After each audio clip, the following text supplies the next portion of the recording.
Managing expenses in an e-commerce company is quite tough.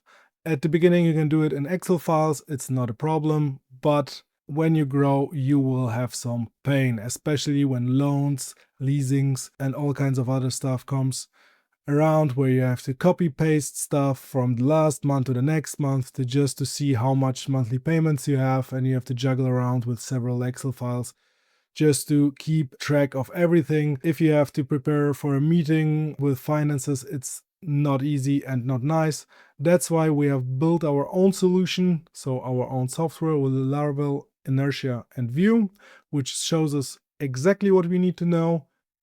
It is doing one thing and one thing well, showing us information that we need to know, showing what we have to pay soon, what we have to pay this month, what are our monthly payments, how much time is left until our loan is paid.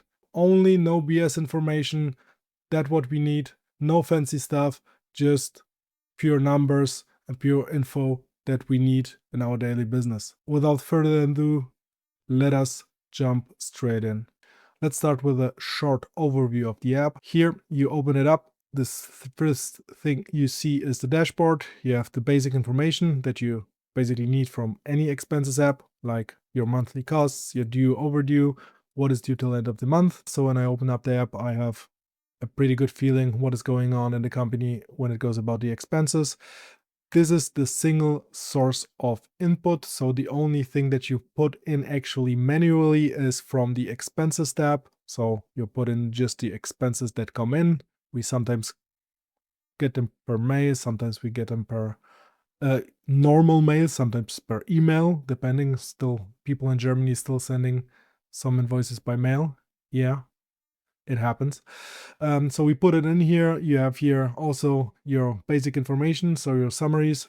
So if you just have to see if you can spend an amount of money on a big investment, then you can straight up see what you have to pay for the next month. And this is the whole goal of the app, to remove friction, to see the most relevant information for us to make better decisions and not play around for minutes or hours with several Excel sheets just to find out if you will have next month enough money to invest in a new product or a new machine or something like that. Then you have recurring and loans. These are just templates. Those templates basically just generate by themselves the expenses. Once a week, my colleague puts in every invoice that is already in, is put into here, every single invoice that we have. If we have recurring payments like salaries for our employees, some insurance stuff or whatever, it goes into recurring payments.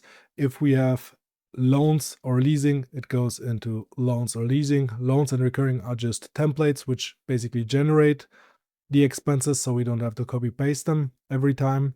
The way it works is every loan, for example, generates for the next 60 days the payments, so the expenses that are used. You can from here also make them paid or open or whatever. How much is left to pay? Why we did need that? Because this was a question which was very often asked in meetings. Okay, how much have we left to pay this? In this loan, how much do we have to pay in this leasing, or how much does this leasing go? And now I can just go into the app and see straight up what I need to see.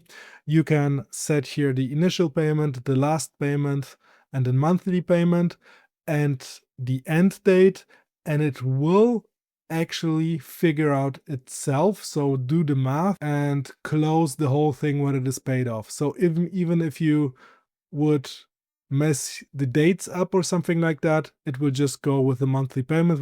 If the monthly payment and the initial payment is okay, it will basically automatically adjust also the last payment, so the whole total amount is basically paid.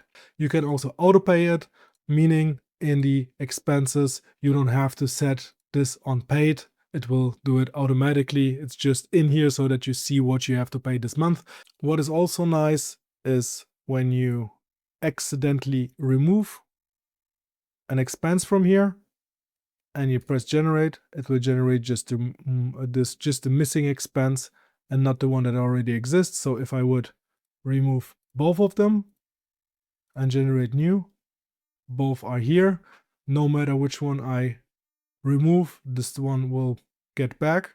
Now, these are my totals.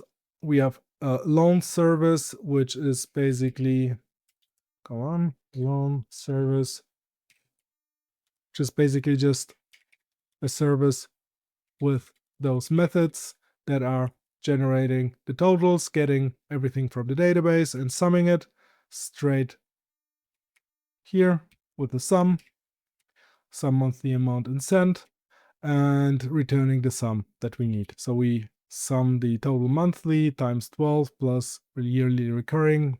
This is just some math that we are doing and returning the numbers. Then we go to the loan controller. In the loan controller, we have the totals that are passed as props to the front end. And in the front end, they are simply consumed so that we get this number. So these numbers are just calculated in the back end. And here, this is a dumb component, which is just showing it. And what is also kind of interesting is the loan generator. The loan generator is looking for two variables in the database. So we have the generated for month and generated for year variables. And this is the logic how to find out if something is generated for this month and next month or not. So if we run the function to generate everything for this month, it makes actually just a simple array with a number for this month and a number for the next month, and checks if we have something in a database which is created for this month and the year that we provided. And if so, then it does nothing. If not, it generates simply the loan, or the recurring expenses actually working the same. So we have also here the loan projector. The loan projector is projecting the whole loan amount and this kind of stuff, and doing all the calculation that we need to find out if the loan is paid or not. If it is paid, it will be automatically sent to paid.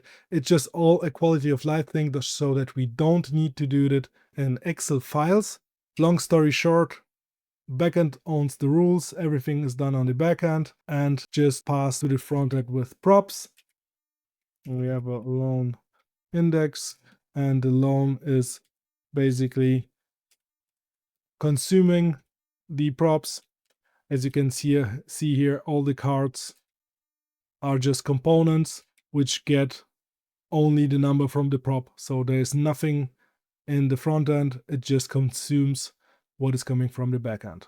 What we get out of this, we don't have to play around and fiddle in Excel files. No more copying Excel rows to the next month. We have our recurring payments, loans, leasing contracts all in one place. We see how much we have to pay still off from the loan, or from the how long we have to still pay the recurring payment.